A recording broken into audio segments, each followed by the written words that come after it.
This is Scott Jentz. Welcome to Sandbox Stories.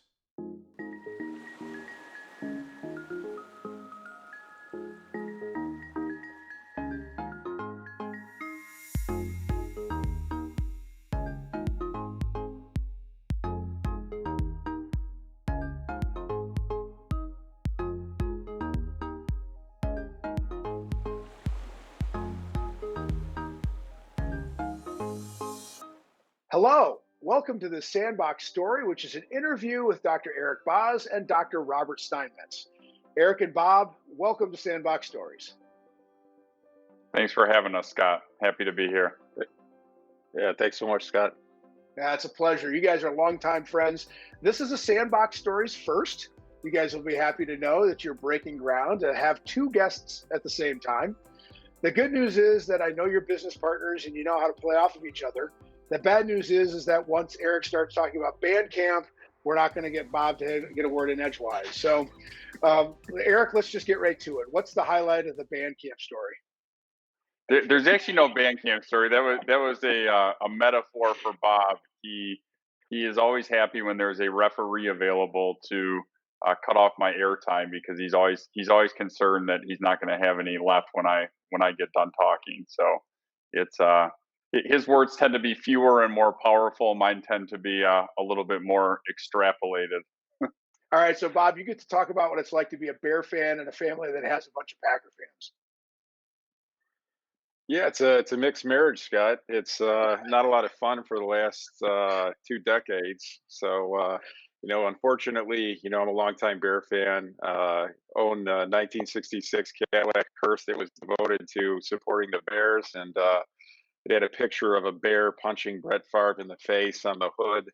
And unfortunately, it met its demise in an accident last year while it was parked on the side of the road. But that was kind of a metaphor of the season that was to come for Trubisky and the Bears. So, but it's been rough. My wife is from Green Bay, and her father is on the board of the Packers, and it happens to be my most hated professional franchise in sports. But you can't deny it. The people are incredible. My father-in-law is an amazing guy, and unfortunately, he wrote my little guy into being a fan, and I only got to get my older boy as a Bears fan. So it's definitely mixed for sure. That's a great story. What was it like growing up in the Steinmetz household? Scott, it was. I grew up on the south side of Chicago, very blue collar. My dad worked for the Chicago Transit Authority, and my mom was a parochial school teacher. They both worked two part-time jobs to make ends meet, and we never wanted for anything. We always had what they had, but hard work was instilled at us at a young age, and there was nothing you could do but help to just watch how hard they worked for us. My dad was working delivering pizzas. He also worked for an armored car company, cashing checks in neighborhoods that didn't have access to banks when I was growing up. And my mom was teaching calligraphy, which is an art form with professional cursive and doing wedding invitations. And then she also worked in the evenings as a waitress. So at an Irish pub right down the street from the school that she taught at. So we grew up with a lot of hard work in our family. It was instilled at us at a young age. My brother and sister are very tight, and it was a small house, and great memories growing up. That's awesome. And there are educators in your family also. Eric, tell us about your family. That's correct. So I grew up surrounded by education. Mom was a high school teacher, and dad was an elementary school principal. And my sister, who's my only sibling, she's also a third grade teacher out in Charlotte, North Carolina. And so it was definitely we grew up entrenched in education. Our parents often found out that we were in trouble before we knew we were in trouble. There certainly were some instances where my mom knew that I was getting detention in high school before I learned that I was getting detention. And so that was always something I had to be cognizant of, that, the only set of eyes watching were not just my teacher and principal, but also my parental teacher and principal. So it's definitely something that was ingrained in me from the very beginning, and no doubt helped kind of forge the path that I've taken in education throughout my optometric career as well. Now, you had a pretty typical path to optometry as optometrists go, right? Bad eyesight, a great optometrist that gave you good sight. But you also had a grandfather that you really had bad vision experiences. Tell us a little bit about that. And did it lead you to appreciate low vision services more because of his experience? It definitely did, and it's interesting how my impression of what actually happened and what he endured with having visual deficits has evolved over time. As a kid, I just knew that he had gone blind in one eye, and certainly at the time, maybe my parents told me it was a retinal detachment or otherwise, but probably didn't mean much to me when I was 10 years old. And I knew that he was slowly losing vision in the other eye as well, and you'd never know it. I mean, the guy just had an incredible personality. He actually just passed away a couple of years ago at the age of 98. And even at that time, when he had gotten to a point where he had little to no vision left, other than the fact that he wasn't completely sure of his environment, in terms of navigating, his ability to facilitate conversation and his memory, I mean, they were just incredible. What I found most interesting is as time evolved and I became more educated and went through undergrad and then ultimately got to optometry school, I started asking more questions about that story. Like, okay, well, you lost your vision back when, but what really happened? And as the story goes, he had severe flashes and floaters on it was either a Thursday or a Friday. It was a holiday weekend. He called in to his doctor and told him, and the doctor said, "Just wait until Monday and come in." And by the time he had come in, complete loss of vision. And knowing what we know now as optometrists, certainly one, that'd be a litigation in waiting, but two, it's just disheartening to know that something could have been done. And things really came full circle for me when I began working in a setting where I was surrounded by low vision providers and got to learn more about that. And I mean, by this time, he would have been in his 80s and had never had access to or utilized the CCTV or anything. And so that was a great honor to be able to give him his first CCTV. And it changed his daily life overnight. He was suddenly able to read mail. He was able to read newspaper clippings. He was able to go through, old clippings of my dad when he was an athlete. And so it really just gave me a profound appreciation for, vision and sight in and of itself, but also just what he went through and how he adapted really with not a lot of tools being given to him along the way. He just kind of figured it out himself, and definitely was something that inspired me. And Bob, you had optometry in your family. You had an uncle who was an optometrist, and you said that really drove you. Can you tell us about him? Absolutely. My uncle was kind of a father figure to both my brother, my sister, and I. And growing up, we spent a lot of time with him. And I was fortunate enough to be able to move his office when he went from a smaller office into a bigger location. And just a very gregarious guy. He was always thinking outside the box. He was a true innovator. And when I was moving all the equipment, I was fascinated by the equipment that he had there, but he was actually moving into a bigger office. And eventually down the road, he developed actually a kind of a software system with another partner to help to order frames and lenses online, and didn't have the programming background behind it, but that was just kind of one of his ideas, and set up that site ahead of time. And then he turned around and actually became the first optometrist to actually own a laser inside of his own private practice in the Midwest, where he actually hired an ophthalmologist to come in and do LASIK surgery in its heyday in the late 90s and the early 2000s. So he was thinking outside the box before anyone was doing it. He was a huge risk taker. So I learned a lot from him because I was a huge risk taker myself. I had nothing to lose, and but just an incredible guy. And I owe him, everything from pointing me in the direction of optometry to also teaching me the importance of political action Is he as well. still in practice? He's still in practice. He's nearing retirement, fortunately, to spend more time with his children and his grandchildren. And that was also one of the things that drove me to optometry. I saw how much time he spent with his family and how much time we got to spend with him. And that was one of the reasons I liked this freedom and this lifestyle, was to be able to do that. So he's looking forward All to it right, for well, let's sure. shift over to business. I want to first talk about the separate lives you both spent in optometry because The real part of the story that I love here is we're going to cover later is how you're partners in a business that serves ODs. But let's go with you first, Eric. You were burned early in your career. You had this plan to buy a practice and you made an offer and it was turned down. And how did that drive the next part of your career? Yeah, it was an experience that has become all too familiar for our clients that we work with iCare advisors. I finished my residency. I got a full time associate position, and one of my mentors and friends, Nick Opitz, had said as I was looking for jobs, he said, "I promise you, your first job will not be your last. So don't hang your hat on the fact that this has to be the perfect fit for you." Despite his words of wisdom, I convinced myself I had found the perfect fit, and I went into this position.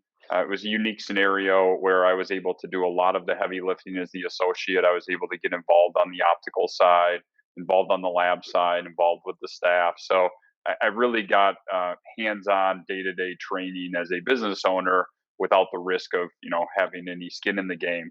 And so I had multiple discussions with the owner over time, was under the impression that I had the opportunity to purchase this practice, and so I went through the steps of getting a formal appraisal, paying for a formal appraisal, putting together an offer, and sat down to present my offer, thinking, I'm going to wake up tomorrow morning and be on my path to business ownership. And essentially, the response was, something along the lines of, "I'm not really ready to sell at this time," or the number's just not where I need it to be. And I was completely dejected. I drove home that day, and a friend of mine was doing his residency that year, so he was living with me. And I came home and stormed in the door, and I'll tell a different version of the story here, based on compared to what was probably really said that night. But I basically said, "Let's just do this ourselves." And literally the next day, we started the research, talked to Bob, talked to others. Bob had cold started and successfully um, built his practice at that point, and started the wheels in motion, and that became the process for me. And I still remember something else that we always deal with often with our clients too is the telling of your employer. And we were on the second floor of a bank building, and the third floor was had not been built out, so it was complete open rafters, wires hanging, and I'd be sneaking up there 5 6 times a day, talking to the bank and talking to frame vendors and equipment vendors, and disappearing for 5 10 minutes at a time, with the staff wondering, where are you going? I don't know what they thought I was doing, but the day finally came, and I told him, and I said, I'm planning on opening my practice, and essentially we're opening the doors in like a month. Well, it had been a 7 8 month process to that point already. So it was a bit of a covert operation, but certainly ended well and got me to where I am today. And as with most things, Bob and I both firmly believe that things do happen for a reason, whether it's locations or practice opportunities. Looking back, I am so thankful that that opportunity did not go through. It was a 40-mile commute from the city, and just it would have been a completely different life shift for me moving forward compared to the path that I'm on currently. That's an awesome one.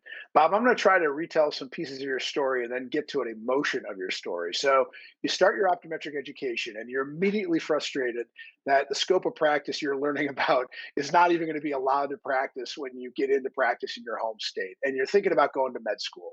But instead, you double down. You say, all right, I'm going to do this and I'm going to make a difference. You become head of the student association, and then you get into practice and you immediately become an optometry volunteer. What does that story tell us about the importance of driving the profession as a volunteer? I think, we stand on the shoulders of giants in private practice that have elevated the profession to this level. If you look on the walls, I think of most optometric institutions. I was fortunate to serve on the Illinois College of Optometry Board of Trustees for a time, and you walk by the donation plaque every day, and it's just list of private practitioners that have really shaped, what we were able to learn today.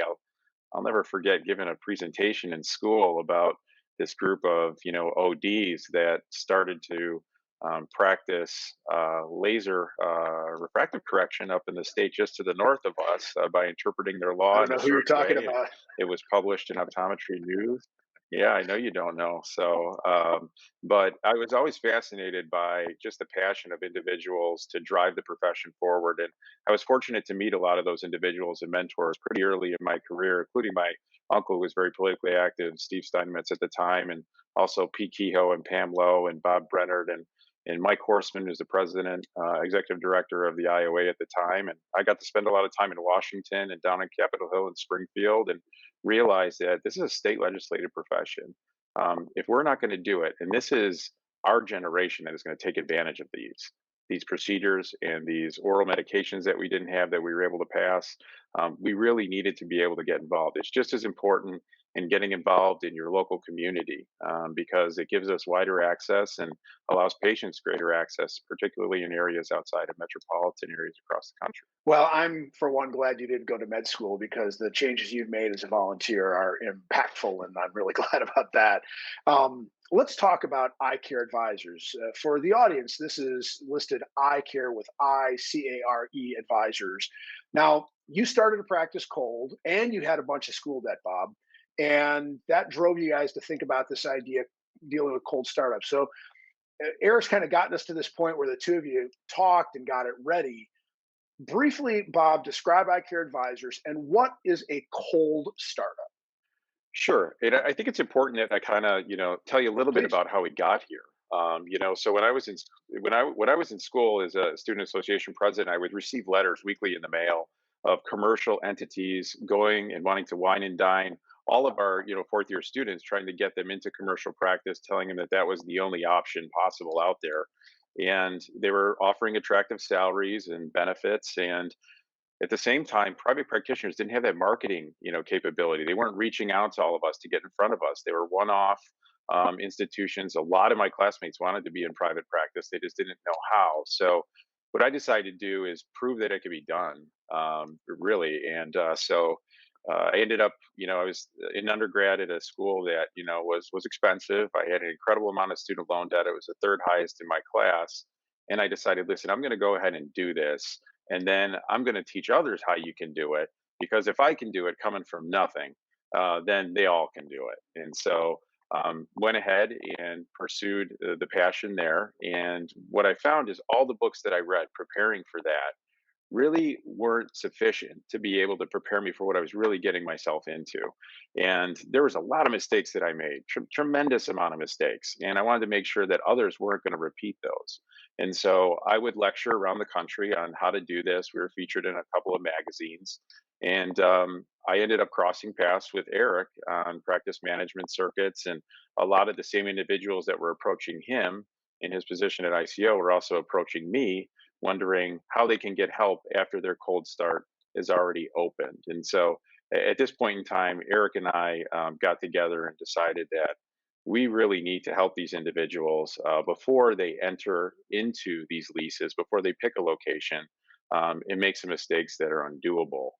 So that's when we got together and decided this is time to So form a back to the partnership. question of what's a cold startup, because I actually hear the phrase warm startup. Would you just finish that off by saying, what a cold startup is?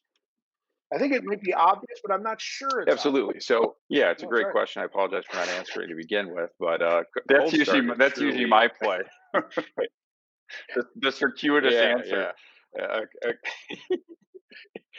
A cold start is usually starting out literally in a cold, dark shell with no patients, no population in which is going to be able to follow. You're starting from scratch. You're not walking into an established practice or even a secondary practice or someone that is selling.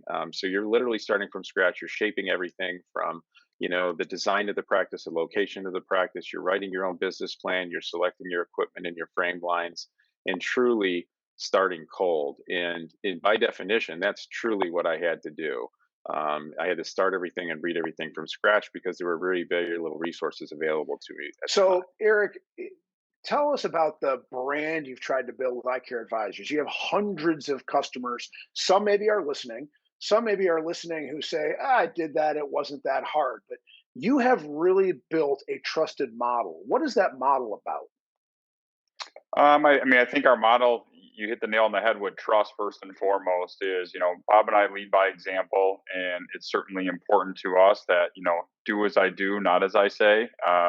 And so when we're outlining strategies for young doctors or older doctors or doctors that are going through career transitions, it's important that they understand we've been through it ourselves. We're still doing it ourselves. Bob and I still own and operate practices here in Chicago. And the model is really built upon making good decisions early. So, as Bob alluded to, when this all sort of came about as an idea, we were really trying to backtrack on a lot of projects with individuals. Either had signed a bad lease, picked a poor location, went through a financing channel that was suboptimal, and we realized that in order to allow these practices to succeed, they need to get as much as they can for spending as little as they can. And so keeping budgets low, starting lean is what really allows them to grow with the practice, rather than immediately being in survival mode and being forced to, cross their fingers and hope the practice catches up for all of the expenditures and debt that they've committed to. And so it's every step needs to be calculated. And so we're helping from the very beginning from a demographics research perspective of determining the best location. We're simultaneously writing and providing business plans that align with the project cost, creating 3-year pro formas to help lay out what we expect to be the revenue and expenditures and debt service over the course of 3 years, working with very specific vendors as it relates to the design process and build out, which is typically going to be the lion's share of the cost, with well over a third of the total project cost typically going specifically to the build out. And that's it's an investment, no doubt, but it's still a sunk cost in the sense that you don't achieve any more revenue by paying double for your build out. You need to make sure that the money that you're spending in addition is going to be towards revenue generating opportunities, whether that be equipment or marketing, or patient attraction and things of that nature. And so over time, our program has evolved as well, and we've gotten to a point where there's really no step in the entire process from beginning to end. On average, we're with each client for probably about a year and a half, and it's full unlimited engagement with our entire team of 7 individuals. So you're not passed off to a single person as an administrator or a once a month check-in. It's not uncommon for us to have a client talk to 4 or 5 different team members in a single day, depending on what parts of the project that they're working on. And so there's definitely a trust and confidence factor, and we're leading them through every single step. And as I always tell clients when we talk to them, there is never a step in the process where you have to figure out what to do next, figure out how to navigate what that next step is going to be, because it's already spelled out and defined for you. You will never have to negotiate on your own behalf. We've already done that. We've already gone out and negotiated with these vendors, and we have either created the step for you, done the step for you, or are facilitating the step for you. But the most important piece of the puzzle above all is it's still their practice at the end of the day. It's their brand, it's their fingerprints. They need to be the ones holding the reins, and they need to understand we're going to make the process easier. We're going to make it less stressful. We're going to make it more cost effective, but we don't own your practice. It's your practice at the end of the day. And it's important that they understand that from the beginning as well. Bob, what I hear there is this high degree of specificity in the process. I mean, like no stones left unturned and nothing's left to chance. And I know we've all at times been optometric consultants, and none of us are here to bash our colleagues that are consultants. But I know that you felt that it's sort of a less than ideal world in the general consulting world. So, am I right to read that the specificity is a big differentiator, or is it just this all time access, or is it both? And Scott, I was kind of shocked when we got into it in the beginning, and Eric and I were going to a lot of different shows all across the country, and we had a lot of clients that needed certain services, and we got to learn that by bringing a whole table full of clients or accounting for a significant amount of business at one particular show, based on the amount of clients we were bringing to their table, they automatically offered up to send us checks in return for bringing them business. And they're like, wait a minute, we just negotiated. Well, now I know you can go lower. I said, because it's a dirty business. I had no idea how dirty it was and how many kickbacks are being taken. So Eric and I don't take any kickbacks from any vendors. We want the best deal for our clients. And if we're going to find a better deal, we're going to pivot. It's really that simple. And COVID has taught us a lot. A lot of the equipment vendors have really raced to the bottom in terms of trying to give great quality products away for lower prices. And so everything is evolving. We're evaluating everything based on the ROI for their practice and their mission. We want to make sure that they're getting equipment that they need to complete their mission, but we also want to show them the ROI and how many times they have to perform that individual procedure or use that piece of diagnostic equipment in order to be able to be profitable. Because some of the real difficult cases that we've seen has been those that have been open cold for maybe a year and want help, but they already have every single toy and bell and whistle in their office and they're drowning in debt and there's just no ROI. So everything is very specific, all the way down to the piece of equipment that they need or finance company that we need to develop a step program so that they're able to follow that as their practice grows. But we wanted to be different. We want to be industry disruptors, and I think that's created a lot of confidence in us from our clients. I could tell everybody who's listening that that's a fact, right? Because there was a day I was your vendor and we went through the process of discussing what it was like. And you knew us to be a company that wasn't involved in kickbacks, right? It was, we're going to earn the business. And I don't know the details of the things you've seen in that way. And again, we're not here to cast aspersions on our industry, but these observations are concerning. I know it happens in places like investment banking too, where oftentimes people will serve up businesses that are for sale to the same buyer over and over again. The seller never really gets the great price because the person who keeps bringing those businesses to the buyer has been told by the buyer, I'll give you a little kick every time. So I'm just really glad you're talking about it in a forthright way. And I think it should illuminate this for those who have listened to this. Now, I want to hear each of you give me a sense of, from these couple hundred cold start practices you've helped start from that very sort of dark box in a building. What gives you the greatest pride? What's an example when you look at your alumni that you served? I would say for me is the feedback that we get from those individuals. I mean, certainly there's confidence in referrals. And so, one thing that Bob and I are also, proud of is we've effectively gotten to this point purely through organic channels of marketing only. So we're not paying for marketing to get our names out there. We're not having to do specific sponsorships so that our name appears on a banner or a billboard. We feel that most of our organic marketing has been through partnerships of providing good content for people, whether it was through New Grad Optometry or Covalent Careers. Discussion platforms like this, I think, are help instill the confidence in our clients. And when we just get, cold call inquiries that say, "Hey, I heard from my friend so and so that had a really great experience, that you guys are the ones to go to help guide me through this process. I never would have even considered doing this. And after seeing them and seeing how excited they are and knowing how great you guys were to work with, I want to work with you as well." And so, there's, as they say, there's no better compliment than a referral. I think that's absolutely true. And just seeing how well our clients are doing when they get to those points where the flexibility of life opens up and they're able to take those first vacations, which don't happen in the first 6 months. We don't, that's the other thing. We don't sugarcoat with our clients to say, open your own, as I always say to people, we are never in the business of trying to convince someone to cold start a practice, nor would we ever.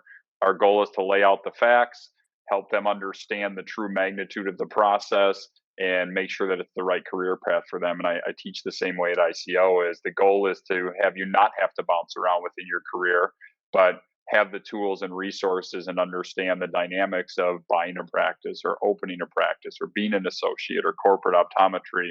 And just those simple feedbacks, sometimes even it's just a one, we had a client just this past week send a one sentence email, and it said, I've finally been able to come up for air, and I just want to drop you guys a line and say thank you so much for everything that you've done. And those are the types of things that make it all worth it for us and keep us motivated and engaged to keep doing it moving forward. Bob, any other prideful thoughts? It's a lot of fun. I mean, a lot of our clients talk about it as a family. We do kind of consider, these kind of members of our eye care family, and it's fun to get Christmas cards and updates and see how their family is growing. You can't believe the number of practices that we've helped cold start where the individual practice owner is actually pregnant. I mean, these are unbelievable people. I mean, these women are amazing. They're having children while they're opening up their cold starts, and they continue to do so and thrive, and they work incredibly hard. And so there's a lot of just cool stories where they just keep us updated on how things are going years down the road, and knowing that they're putting on an addition to their house or sending pictures of the new basketball court they Yeah. put in the basement for their kids. It's pretty Uh, cool. it's a Yeah. really wonderful story, and I'm really thrilled to be able to help you tell it. I want to ask you each a question of learnings from this. Let's give you this one, Eric. Your clients should, find financing to be fairly easy. It's not always easy. Can it be through your work, or is it a pipe dream to think that it is easy? Um, I don't know if easy is the right term. Attainable is definitely the probably better way to frame it. And the reality is there are lenders out there, and Wells Fargo has been a great partner of ours through Cold Start Optometry. They have a very specific program that is formulated for cold start practices, and they actually do optometry, dentistry, veterinary, and medicine. And so they expect that there's going to be student loan debt. They expect that people aren't going to come out with these high net worths. They expect that people are going to be working 6 days a week, and so it definitely helps provide a very good basis and foundation. I mean, in most cases you need the funding in order to go through the project and to open the practice in the first place. I mean, it truly is the step that allows all others to be possible. And what we do is we go through and create these business plans and pro formas and create a story for each project that has instilled, I think, a lot of confidence in eye care advisors, to where when we work with Wells Fargo or other lenders, to say, all right, they're working with eye care, we know they're in good hands, we know they're not going to overspend, we know they're not going to come back and ask for more money over and over, and we know that they're going to be responsible throughout the project. And so we've definitely built a great relationship with them over time. But just the industry in and of itself has slowly continued to become more and more favorable. I mean, we're seeing interest rates in the 4% right now on cold start loans, with 0% down, literally 100% financed loans on graduated repayment scales with no payments until you're open for business. And those are the running starts that these doctors need in order to maximize their cash flow, have a good amount of working capital on hand the day they open their doors, so that they're in a position where they're not going to have 15 patients on their first day of patient care. We need to have a model put into place where they can get through those first few months so that they can be on their path to growth and success. And to clarify, they can do this. It's attainable despite these somewhat astronomical student debts.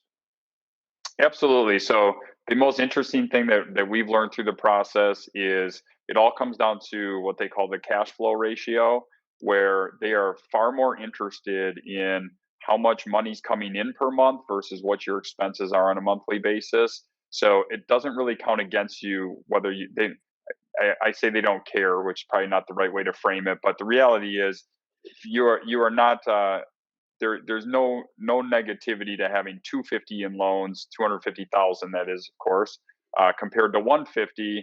They are more interested in, is your minimum payment due $1,000 a month, or is it $2,000 a month? So one of the common conventions that is actually incorrect in the realm of financing is, even if you're doing the responsible thing and you're on a 15-year repayment, for example, and you're being financially responsible by accelerating your repayment, that will actually reflect negatively. You'd be in a better position to be on a 30-year repayment, paying half that amount. They're more concerned with what the minimum due is. Same thing if you own a home.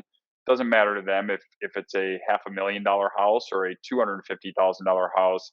They want to know, is the minimum mortgage payment $900 a month, or is it $3,500 a month? So it's all about monthly expenses, and monthly income is what they're most interested in. And certainly credit scores and those things come into play as well.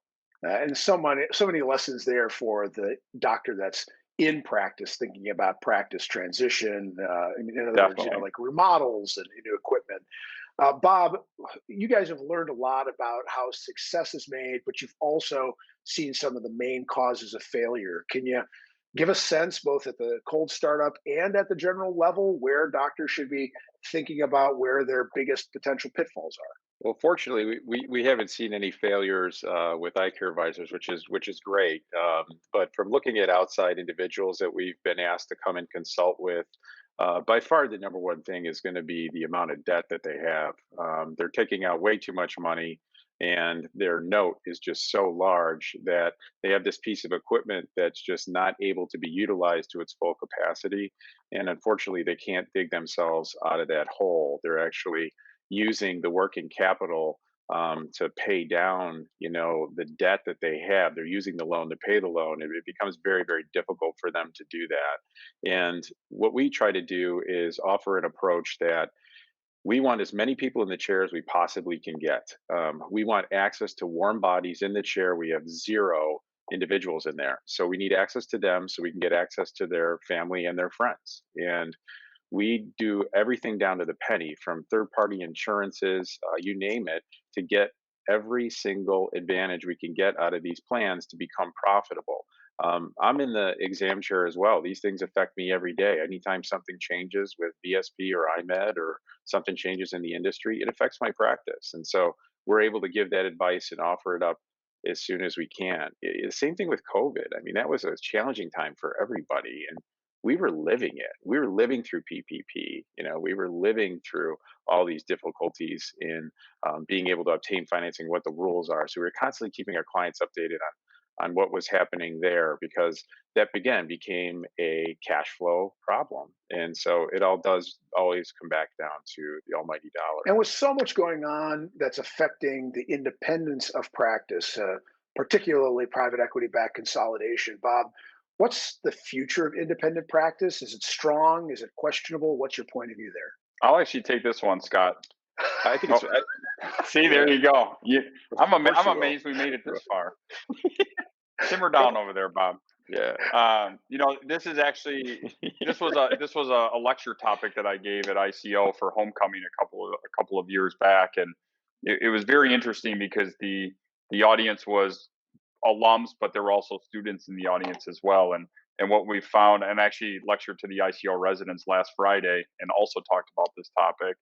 And what's interesting is, one, the number of individuals who don't even know what private equity is and haven't even heard of it, and those that have are affected by it in so many different ways. Either they're on the associate side, or they were at a practice that was, they're at Johnson Family Optometry, and it gets bought out by private equity, and suddenly they're asked to sign a new contract, and it's far more restrictive, significantly larger non-competes, and so forth. And really what we've seen, the overall dynamic, if just to answer it in general, and by all means happy to get specific as you'd like, is almost everything that's happening with private equity really is swinging into the favor of private practice optometry. Um, on the surface, it certainly did not seem that way initially, while they're swallowing all of these practices up. But what we're seeing is not a couple of things. One is they're coming in and they're picking off the strongest competitors first and foremost. So they're going after the biggest practices. They're going after the most established practices. They're oftentimes going after the oldest practices in a given area. And as soon as they come in, at least for the vast majority of models, they're immediately, we think, diluting the brand and commercializing that practice. So they're changing the name in many cases. And so patients begin to identify it the same way that they do a Pearl Vision or a Lens Crafters, or something that has national brand recognition, or at least regional brand recognition. The doctor overnight, all of us have owned practices here. We know what it feels like, that all of us have owned and sold portions of practices here. We all know how your mentality shifts the day after you sell that practice. It is never the same again. And when you don't have owner mentality, and now you have a doctor who they're just counting down the days. They're 3 years until they're done, or they're 5 years until they're done. They got their payout and they're ready to leave. That affects the staff. The staff's been loyal to Dr. Johnson for the last 25 years, and now they're no longer. So you see a lot of staff attrition. you also see patient attrition because their experience starts to change. And then the other piece of the model is on the cost of goods side and what you're offering for product, that tends to change as well. And so we actually open a lot of our cold starts in areas. It's a favorable thing for us when we're looking in a certain area and we find out that a practice is just sold to private equity. We no longer are nearly as concerned about getting as close to that practice as we might have been before. And I think the big question mark all of us continue to ask is, how does this all end? And then when you look at private equity models, pharmacy aside perhaps, but pretty much all other private equity models, you look back to medicine back in the 90s and 2000s, pretty much the last entity holding the bag is the one that gets royally screwed, because you just continue to elevate the value of these practices. I think they're artificially elevated when you group 5 together, 10 together, 20 together. These private equities are not intending to hold these for a lifetime. They're planning to hold them for 3 to 5 years and flip to the next bidder, and the price just goes up and up and up. Well, at the end of the day, these practices still have to produce the revenues, and they've just set the goal so high. And so what we think in many cases is that we're going to start to see some of these over time implode to where private practice is going to be the last one standing. And from a model perspective, in terms of the eyes of a consumer, we think their model more aligns with commercial optometry, to where they're going to compete each other out of the space. And the last one standing will be the private practices that are still offering those patients that see value in knowing their optometrist, feeling like they're a part of the process, and continue to seek those types of practices out. Bob, the senator has yielded his time back to you. Eric is far more eloquent than I am, and I have All right. nothing to add, sir. I So guess I we would can end ask it you there. this. Do you have a word for those that choose to go through that process about their importance of still participating in organized optometry? Absolutely. And I think a lot of these individuals really do want to leave a legacy, and there's a legacy that can be left there, through political action. Fortunately, those that are, selling out to private equity, there's a lot of good reasons why they're doing it, and financial security for their family, but they do come with large payouts. And the one thing I always tell people when I'm trying to get them to be politically active is, not everyone is meant to be face to face with a senator or a member of House of Representatives. I said, but one thing that always helps us is cash. And so for those individuals that are receiving large payouts that want to leave a legacy to help those maybe that are underrepresented in optometry, we certainly have a diversity issue at the student level. But we also need representation, at the state level to be able to advance the profession further and make it better for those that are going to come after us. So I would just ask those that are planning on getting a buyout if they could reserve a portion to help out and advance the profession that allowed them to be able to sell their practice for that large number. Well, from a business perspective, I have incredible respect for what you've built, and I congratulate you on it. I want to get back to you guys as humans before we're finished. Bob, you spend a ton of time with your kids and your family. What's your schedule like nowadays? It's insanity. It's we don't stop working. It's that's my mom's fault. She she taught us, how to work so hard at everything. The only person I will never be able to outwork in my life is my mother. It's impossible. So I always feel I'm striving to kind of hit that goal. It's never going to happen. But we're answering text messages, at 2 in the morning, or emails at 5 a.m. And our clients, a lot of them are millennials, and they expect responses very quickly, and we try to deliver on that. But it's important to me at this stage in my life. Time is worth so much more to me than money, and spending time with my kids and being able to coach their baseball teams and be able to attend their school functions and to go to sporting events and teach them how to play golf and things like that.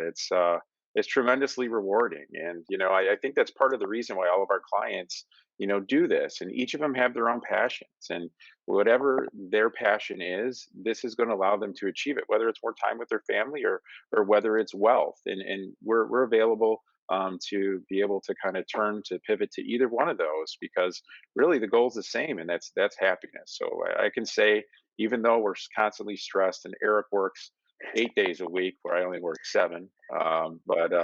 It's just one of those things where, it's what makes you happy. And right now, this has been an incredibly rewarding experience. You get to touch a lot of lives by doing what And it's we're a great doing. story about how optometrists can find different ways to what their goal is. And Eric, you're a very active person. You love tennis. You mentioned a story of mentoring a young person and how meaningful that's been to you. Tell us about that as you finish up. Yeah, definitely. Talking about work-life balance, funny. Just last night, Bob and I were on a call with a client, and he's become a practice owner, and he is trying to figure out the balance of his schedule. And he said, "So how many days a week do you guys work? What's your schedule?" And Bob 8 to goes, 7. and Bob goes, 7, and Eric works 8. But no, I mean, that's something that was instilled in me at a very young age. I can actually think back, even when I was in junior high school, when I was in 8th grade, was the first time that I started doing mentoring or tutoring on some level. I did it in college with autistic children, and then when I got to optometry school, I actually helped start a program at the local Pilgrim Baptist Church. We did an after-school mentoring program, and we set up tutoring programs as part of the work study initiative through ICO at 2 of the local elementary schools. And it was something that I was always passionate about. It was something that never felt like work for me. And it was a way that I definitely wanted to give back my time.